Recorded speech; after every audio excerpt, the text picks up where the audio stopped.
Assalamualaikum warahmatullahi wabarakatuh. Selamat datang di perkuliahan Sistem Informasi Geografi 1 atau Sistem Informasi Geografi Basis Data.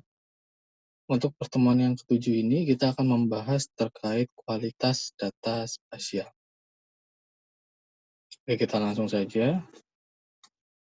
Kualitas data spasial. Latar belakang mengapa kita harus mengetahui bagaimana cara melakukan penilaian kualitas data spasial.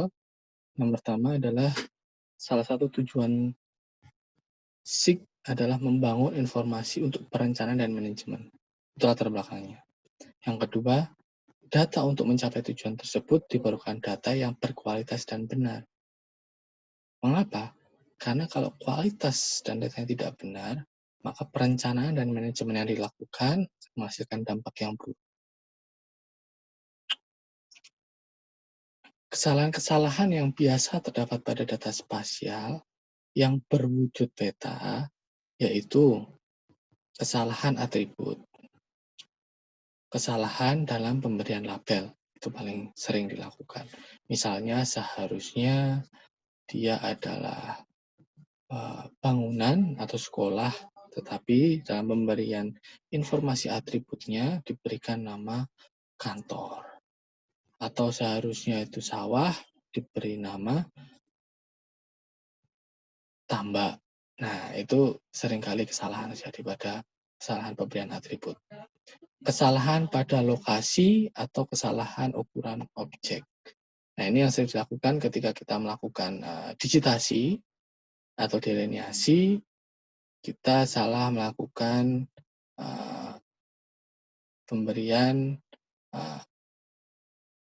lokasinya itu di mana, atau ukuran dari objeknya itu berbeda dengan kondisi dunia nyata. Seharusnya bentuk persegi dengan ukuran lebar, untuk ukuran luas 10 kali 10, kadang kita melakukan digitasinya bisa 11 kali 10. Dan itu bisa saja terjadi.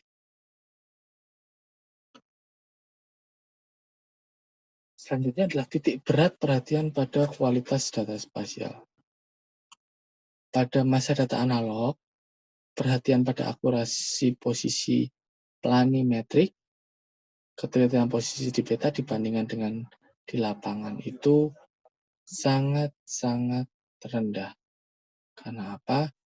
Karena kemampuan pembuatan peta analog itu sangat tergantung pada kemampuan manusia dalam mengidentifikasi kedetilan suatu objek. Berbeda dengan menggunakan digital. Digital kita bisa pakai perbesaran hingga sampai sepersekian zoom gitu ya. Kedetilannya bisa 1:1. Sedangkan kalau menggunakan analog, kemampuan mata untuk melihat tingkat kedetilan hanya terbatas pada. Nah, sedangkan pada masa digital, titik berat perhatian pada kualitas lebih kepada pendefinisian elemen yang berpengaruh pada kualitas data spasial.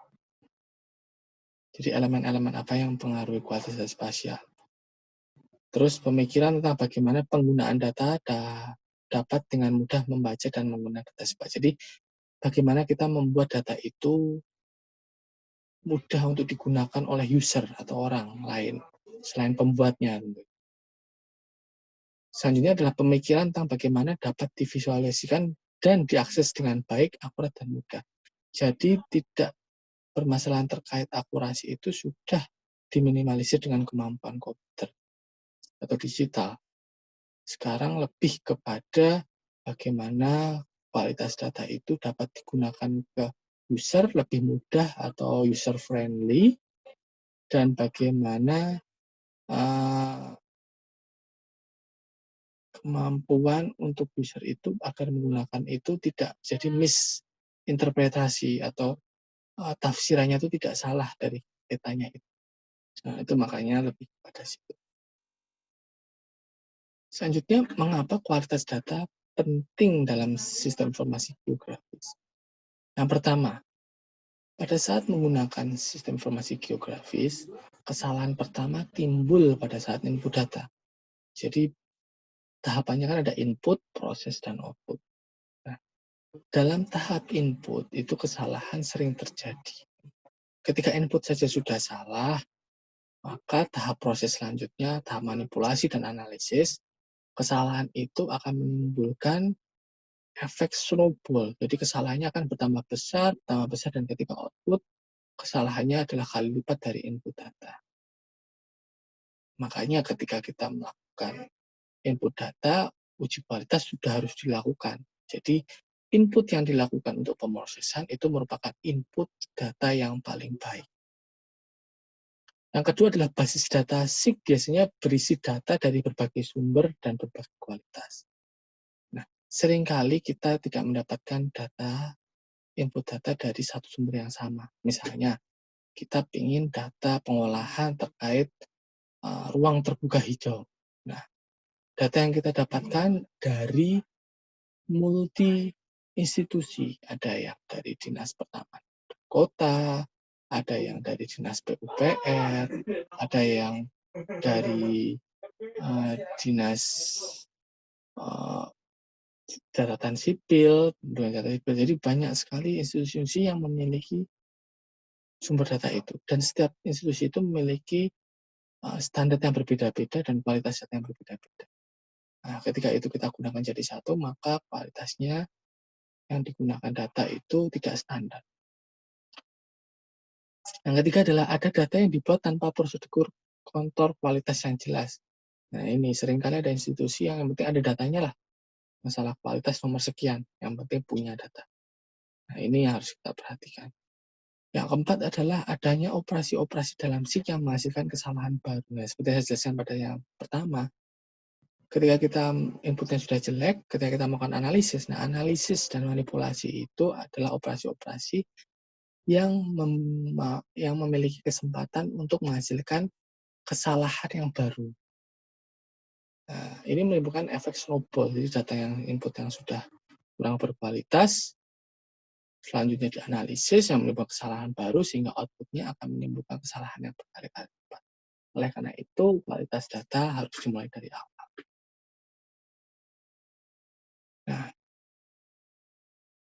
menurut ICA, International Cartographic Association, dalam menentukan elemen-elemen atau komponen-komponen yang mempengaruhi kualitas data, ada 7, yaitu lineage, riwayat data, positional accuracy, attribute accuracy, completeness, logical consistency, semantic accuracy, dan temporal information.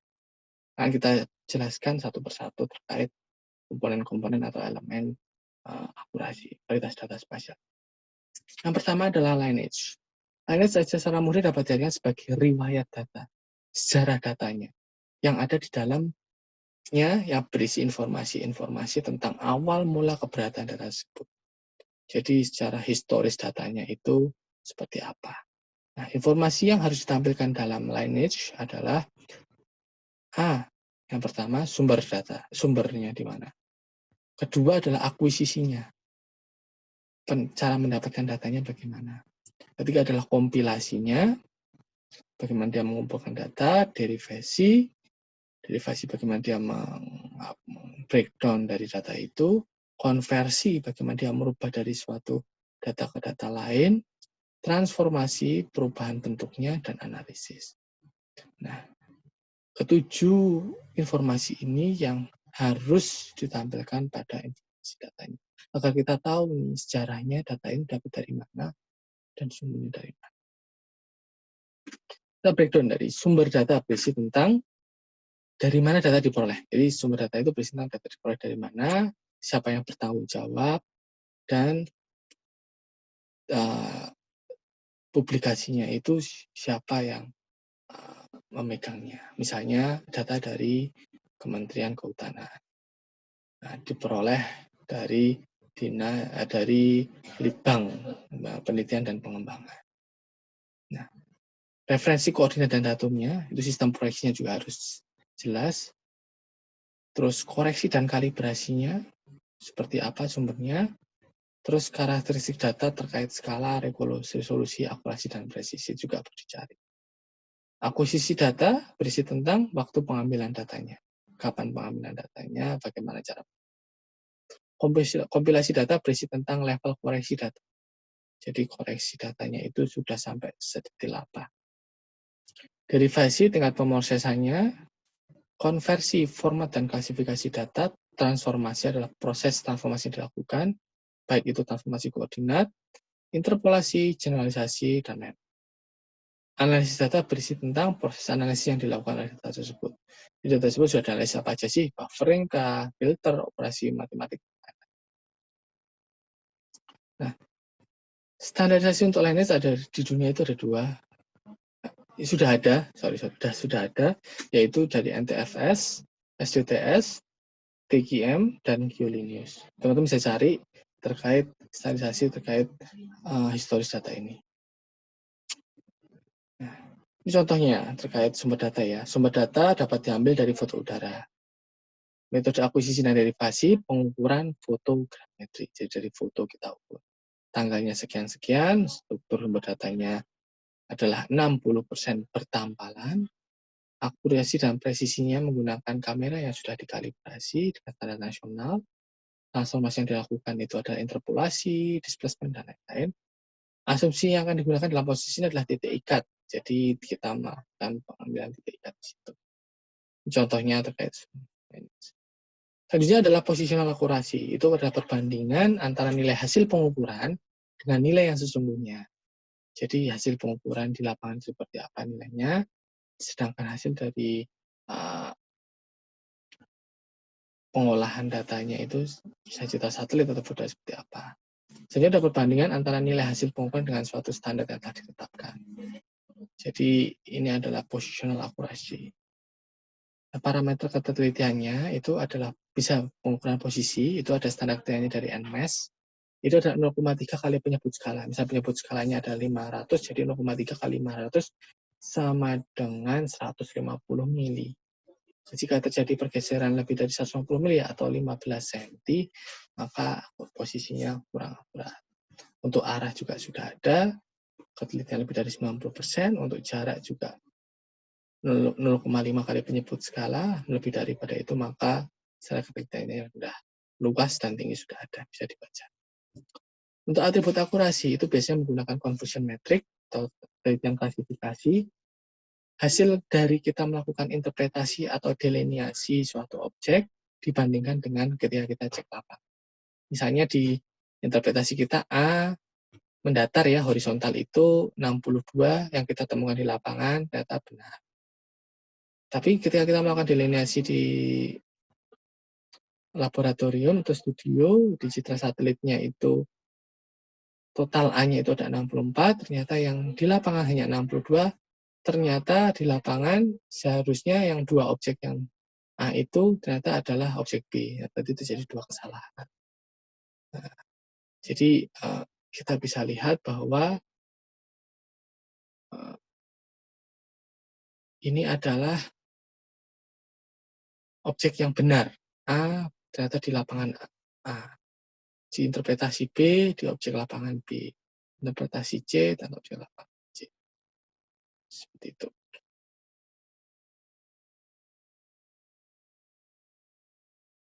Selanjutnya adalah completeness, kelengkapan data. Kelengkapan objek dan kasih produk atau jasa yang dapat dilihat dari kemampuan untuk memenuhi kebutuhan pengguna. Jadi, apakah data itu sudah lengkap atau belum, itu dapat kita bisa lihat dari completeness. Data completeness dibagi jadi dua, yaitu format completeness sesuai standar format dan entity object completeness. Semua informasi dapat diperoleh melalui data tersebut, baik secara eksplisit maupun implisit. Nah, model completeness-nya adalah kelengkapan dari suatu data. Ini terkait completeness. Logical konsistensi adalah konsistensi dari data itu. Kita bisa cek dia logis nggak data itu. Semantik akurasi sama, ketelitian dari atributnya, dan temporal information adalah informasi perekaman data.